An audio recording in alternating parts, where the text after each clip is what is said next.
Your energy's kind of drawn out, right? My energy's drawn out, my focus is drawn out until you have the motivation, right? Trading's all, if you're really focused, like anybody can be like profitable. I just think like there's so many distractions. Welcome back everybody to Be the Trader. Today is gonna be an awesome day. I have my man Jack Kellogg here on the couch. We're in Arizona and Jack's here to just kind of share with us where he left off from our previous interview with Jack about a year ago. So definitely go check that episode out. But Jack, welcome back to the show, brother. How's it going, man? Thanks for having me on again. Absolutely, man. It's good to see you face to face now. This is awesome. Have we met before though? No, never face to face other than Zoom. You know, we did video chats, stuff like that. So we've seen each other. It feels like I know you though. When I saw you, like, I don't know. I feel like I met you somewhere. I don't know why, but maybe in another life. I don't, you know, another life, something. But last time we talked, man, you were doing really, like you were just killing it in the market. And you mentioned during that interview, near the end of it, like mentally you were kind of getting exhausted and you need to really concentrate on yourself. And you wanted to focus on you to be happy. Okay. And people really love that response that you gave, that, you know, you're want to focus on you now. So let's, I know you said some things have changed since then, like you've worked on yourself. You've been through a couple of more ups and downs. So I'd love to hear about, you know, what's happened. Yeah, I feel like my life as a trader, it's just like created this kind of volatility and emotions for myself. And last year when the market was really hot, I was only focused on the market. And I pretty much ignored like everything else. And I felt like I was kind of starting to slip in like 2020. And like I said, you can listen to like the full interview if you want. The title is like the mindset Jack Kellogg used to create millions or something, right? Something like that, So basically the summary of that video was I just focused on trading and I ignored everything else. And I went through like this habitual burnout and just kept burning out and burning out and burning out. And then once the market slowed down, I just got sick of it. And I think we talked around 1 year ago. And when that happened, I did a few things. The main thing that I really started doing that really helped me mentally was like going outside for like walks every day and, you know, really just doing like other things, because when I was burned out, it was just like wake up, trade, track, look at the market for what's going to happen the next day, and then just like go to bed with a bunch of pain like in my back and my neck. So really just going outside, stretching. I also hired like a therapist and like a coach that I could just kind of talk to, as well as like, good stuff. You know, like getting haircuts and making sure I'm drinking a lot of water, really just starting to like take care of myself. And also the most annoying thing was I was just emotionally spent every single day. So I had no energy. I was very irritable. And now like came out here to Arizona and like had a great time last night, whatever, like it was basically like 3 a.m. when I went to bed last night, Eastern time. And I actually woke up 2 minutes before market open because somehow my body like just subconsciously like gets me up. Literally woke up 6:28 Eastern, heart starts racing, run over, grab my phone because I swung a position, sold that. Couldn't go back to bed, but I woke up and here I am now, like still have like pretty good energy. And if I did this like a year ago, I just would be toast. So it's really just, and not caring so much about the market, right? Whereas the last few years, I wanted to get so good and only focus on the market that I didn't care about anything else. And I let all that kind of go because like I went all in on it. And now like I care about other things and I'm not as heavily like emotionally attached to everything that happens. Like I don't really give a shit. Like with the trades, like if they go good, if they go bad. Only if it's like a very big trade, like if it's a 6-figure like win or loss, then I kind of feel like how I did, but just normal trading day, like it doesn't affect me anymore. And that's basically kind of the consensus of it. So I hired the coach and that helped. And then I was doing really good. And then towards the end of the year, I started to have like some problems again, not just like with trading, but just like with everything. I went through like another slump. Like I started not enjoying trading anymore for some reason. Hey, we wouldn't be able to do these face-to-face interviews if it wasn't for our sponsor, Cobra Trading. So if you could just give them a few seconds of your time, we'd really appreciate it. Cobra Trading is the go-to broker for day traders and short sellers. And I'm not the only one saying this. In fact, Benzinga awarded Cobra Trading as the go-to broker for short selling. They have a heavy focus on direct market access order routing, so you have the fastest execution. They have some of the best locate prices and availability. They also have amazing customer service. I've experienced many different brokers, and it's why I use them every single day and why I'm proud to have them as our sponsor. Sign up now by clicking the Be the Trader referral link below and earn 1 free month of software with Cobra and 25% off all commissions. Now let's get back to the show. Was the slump also related to like maybe choppiness for yourself when you're trading, or a little baby downturn? Like, yeah, I started trending down. Okay. It was after like the car short. I lost like maybe 170 grand that day on that ticker, and then I don't know, just trading wasn't fun, just into regards of like my wins were so small and my losses were huge. Yes. And it just wasn't enjoyable. And then also like nothing, like it was cold out and I couldn't do many things outside, and my girlfriend was busy like with her family, and my other friend who lives near me, he was also in a drawdown. So it was just like bad energy and it was just bad overall. Yeah. And it was just like a month slump, like November and December were pretty bad for me, as well as I moved. One thing that also helped too is I was trapped in a very tiny apartment, and your environment is so important to your mental health. So now I rent a house, 2-bedroom. I have like a stretching and meditation room, which I'll kind of get into, as well as just having like that space, like having that nice living room, having, a backyard like to go in, being in a nice neighborhood rather than an apartment where, you got dogs barking and people above you stomping around. Right. And all of that just like, it's just loud and annoying. And with a house, it's just a lot better. And I like taking care of the house, like getting new things, taking care of it, whatever, fixing things up. So it gives you something to do, which I like.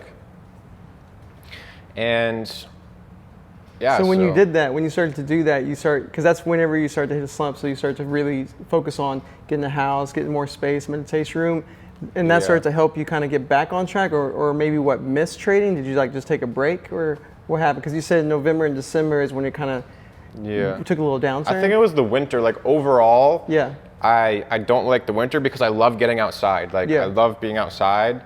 I love vitamin D and like sunlight, like I need that. And yeah, just not being able to get outside, like it really affects my mood. Like seasonal depression, like it's real for me. Yeah, for sure. So because it snows and gets cold and gets dark over there where you were at. Yeah, it's just, I don't like it. But so that was kind of an iffy period for me. And then I started doing a lot of skiing in January, which really helped. Got outside, went to a lot of mountains, like went skiing almost every weekend. Me and Mari did that. Yeah. We did a lot of skiing. We tried snowboarding.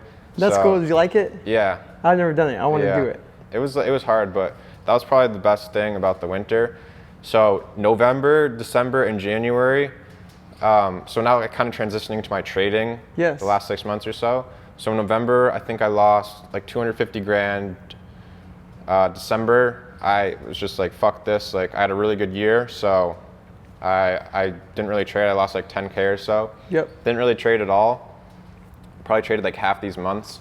And then January, I kind of just like came into the year like swinging, and then I had one bad red day and I lost like 100 grand. So I had about like a 400K drawdown through those 3 months. Yes. Which was about like 5% of my total profits. It's just not bad. Yeah, not at all. For 3 months of drawdown, I was losing like 1.7% per month of what I made.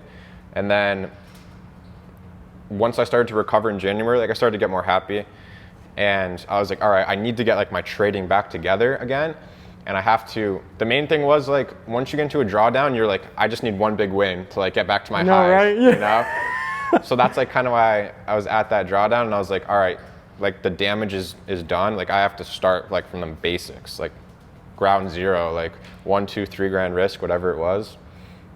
And I also started meditating on February 5th, doing this app called Headspace. Yeah, man. Yeah, we're Headspace buddies then. Yep. Yeah. So I started meditating, and I was also like, went on like a strict diet, like logged off social media. Like I did everything. Just to get back on track as well. Yeah, That's awesome, man. So whenever like I've had too much, like I'll just do a full reset. What do you think makes you go through just personally, like, because people look up to you and they see your trading, they're like, man, this guy's a monster, Yeah. right?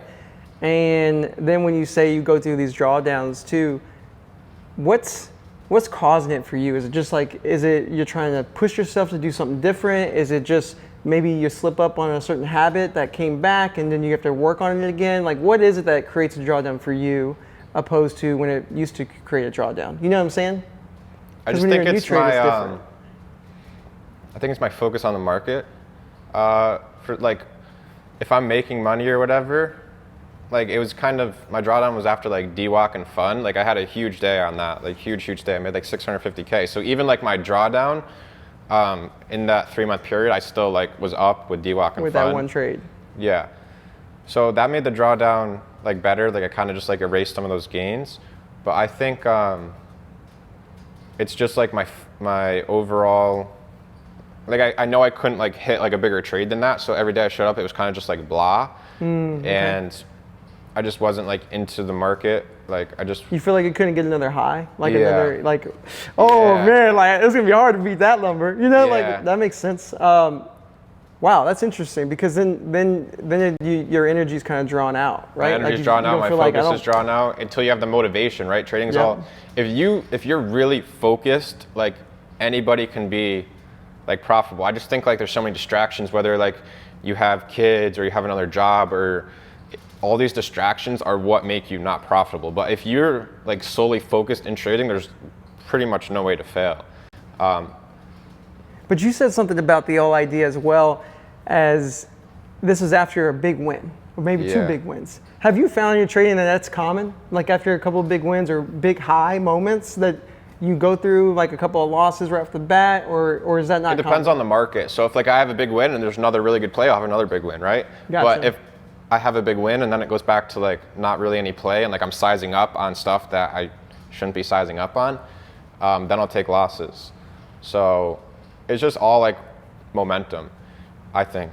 And then getting back into like how I did that reset, and then in February I started trading really small, like 1, 2, 3K risk, and I was able to make back my entire January. So it was like negative 115K, and then February was like exactly 115K. So I was back to even. And then March came around and we actually saw really, really good opportunity. And it was my first time trading every single day of the market for, the last time was like May of 2021. So it felt good to like be fully invested again.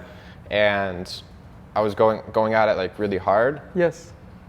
And we had great opportunities with the oil sector, obviously was really, really big. Mullen, and we had the meme stocks all in 1 month. And I think those were all really good opportunities. So I was able to make 750K off all those opportunities. And that really gave me a good, like now I'm up good on the year, so I can kind of relax and wait for like the next opportunity. Although I carried that momentum into April, and I started off April pretty good. But then VERU came along with the very unorganic price action. I don't do well in stuff that's like very like this. Like I do good stuff with something that like either goes like this or like trends up, whatever it is. Like I do good if one move, it has to go like one way all day, or the opposite way, like up or down, whatever it is, not something that goes like up and down and is choppy. So I ended up giving back my entire April the last like week or so. So now I'm up small this month, but now I just realized it's time to step back. Like I can't afford to give back a lot of gains this year. Yes. So I love that you said that, because you mentioned at the beginning the drawdown, and you mentioned that on 3 months of drawdown to, me at first I thought that was a pretty big drawdown, but to now hearing what you make and so forth, it's obviously not a big drawdown. You said it was like 1.1% per month of what you made, 1.7. which shows or should show to a lot of people that you really focus on limiting that drawdown. You really do. And even now, like you said, you reset it to 1,000 risk, which, to give perspective on when you're doing hot, what's a normal risk for you? Well, like my risk can fluctuate like from 1 week. Like in February, it was like 1 to 5K, and like as I'm making money. So let's say I start with 1K risk, make a 5K trade, use like 1.5, 2K risk, whatever, and like my risk goes up like really, really quick. So As you're doing well. as I'm doing well, right? So my risk will keep going up. And that's why I was able to make so much in March, Yeah. because I had the oil stocks and like those breakouts, like I longed all those breakouts, and I was able to make like, I had my best trade of the year. It was just like, it was like 50K or something on IMPP, which wasn't even like, I maybe risked like 5K and I made 50K. So that like was a really good like head start for me. And then I was like, wow, the market like is here. And then like I started sizing into the shorts. I made like 200K that day. And then I made a bunch of money on, I made like maybe 200K on Mullen, and I made maybe like 100K on AMC. So just like, as you're making money, just like sizing up. And then I still kind of used that. Is that just a field thing, or is it like a calculated kind of size thing for you? No, it's all feel based on like momentum. Like Okay. I explain this a lot. It's like, I kind of explain it like basketball. If you guys like watch basketball, you can kind of see that like once a team gets hot, like they're able to just like make these crazy threes, and you're like kind of like, how are they making those crazy threes? But if the energy is low and you, like you're down and you have an open three, maybe you'll miss because you just don't have like that confidence, that energy, all that. And I think it's, and then like once you're down, like you can't just like kind of go and pray that you're gonna like hit a three, like go like make a layup or something and then like build yourself back up, right? So that's like my entire way that I trade, is just like I build myself up until like I start doing bad, then I'm like, all right, shit, start back down, build myself up. And that's how like I manage my risk. And I love that, man. yeah. That's awesome, because that's literally keeping you, that's an easier way to stay afloat even when you go through downturns. And do you reset it pretty quickly, or do you reset it kind of staggeredly? You know what I'm saying? Like if you're hot, you know, I can see that you staggeredly grow the size, right? The risk. But as you're getting cold, is it the same way coming back down, or is it more aggressive? I'd say it's more aggressive coming back down. Well, it's basically once I'm not, so like, let's say I was up like 110K Yes. the first couple of weeks of April, which was good. And then I'm still kind of using like 5 to 10K risk, maybe 20K if it's a good setup. And, you know, I'm still green. And then once like I start, like now I take a couple losses, like I'm only up like maybe 30 to 50K. And then I'm like, all right, I'll kind of size down like 3 to 5, 7K risk, whatever it is. Yeah. And then as I go down like to break even, then I'm like 1 or 2K risk, right? Yeah. So it's easy though. If you're using like a few grand risk and you make like a 10K trade and then you use a couple grand risk, you make, you know, 5, it adds up to like 30K. And then once you're at 30K, you can risk like 5K and you just build yourself up. And that's It's momentum, like the basketball analogy. Yeah, that's what I'm trying to explain. And like, that's how I've been able to keep like always near my equity curve highs. Yep. I never have drawn down like too much, like my equity curve. Like it's not like you see some people's that are like this. Yes. They still trend up, but like mine kind of like either is going to go up and then kind of like fizzle off like a little bit and go sideways until like it starts to like trend back up, and then like we'll go parabolic and then kind of go sideways. But I don't like the choppiness, you know what I mean? The same thing as the way I trade. I can't trade stocks that have choppy momentum. Like it's either it's one way or it's like nothing.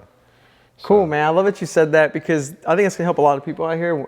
I'm gonna be thinking about that more myself when I'm trading, just the whole idea of increasing it. I've heard it before, but in a different way. But I like how you paint it, like the whole basketball analogy, because I do believe in that. Like that momentum, that confidence is gonna help you keep pushing. But before we wrap this up, Jack, is there anything that maybe you want to hit on that maybe I didn't ask you about today that might be able to help someone out there? I don't know. I'd have to think about it a little bit. Kind of like give me a few topics. Well, one thing that really hit me on my head earlier when I asked that question was just the idea of what has helped you. Go ahead. I have something. Sorry, it just came to me. So a lot of people are, let's see. So like when you trade, like you're either, like some people add to their losers, which create like huge losses, which is like going for that big trade to make all your losses back, kind of momentum, which isn't good because you're not mentally there. So it's kind of a way that like you're almost adding to your winners, right? You're adding to a position that's going up because you're adding to your gains, right? You're adding size to your gains as you go up. So that's kind of like a way to think about it. And all the best traders that I know, they all like add to their winners and, you know, maximize the reward. And once they're, you know, red, they're trying to decrease their loss as much as possible. Not like, I'm not a big fan of traders that focus on like an 89% win rate with these wide stop losses, and then they just like take a hit and they wipe away like 3 or 4 weeks worth of gains. Like I'd rather make nothing on those 3 or 4 weeks, and you know, I'd rather be flat than trying to like always win. Yeah, that makes sense. No, it definitely does. Try to explain it the best I could. But let me ask you this: if someone has any other questions, because they might want to ask you something else that I didn't ask, where can they find you, get more information about you on? They can find me on my Instagram, which is @JackKellogg, which has a link tree to like a bunch of stuff that I have. I have a chat room with Kyle, my girlfriend Mari, and myself, breakouts and breakdowns. We do a few webinars there per month and kind of talk through some trades. I have my Twitter, Jackaroo_trades, and my Profitly is Jackaroo, which has all my trades. It's like my trading. It's like your journal, and they verify, and he verifies all his trades there. Yeah. But look, man, I'll have all that in the links below, so you can find them easily on social media. But again, Jack, hey, appreciate it, bro. Appreciate you being here. Okay, man. Thanks.